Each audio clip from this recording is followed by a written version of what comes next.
señores, queremos recalcarle al público que nuestros corredores van a ser el mejor show posible para su entretenimiento. Tenemos que recordarle que la pista, la rampa está mojada y claro, la seguridad siempre es primero.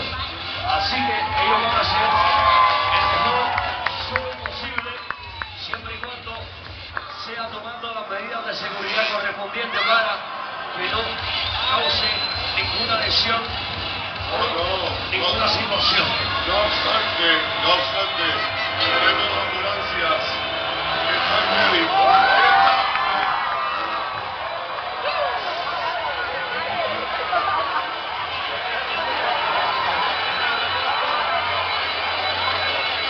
Señoras y señores, que se sientan los aplausos del público.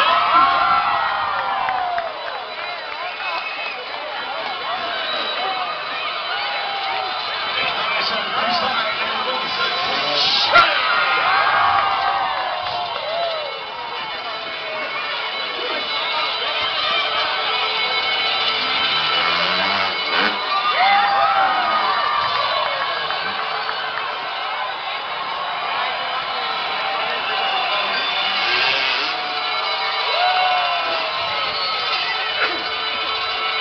Bueno, señoras y señores, y estos son... Es increíble la participación de estos campeones mundiales del freestyle FMX que se encuentran de visita en Puerto Rico.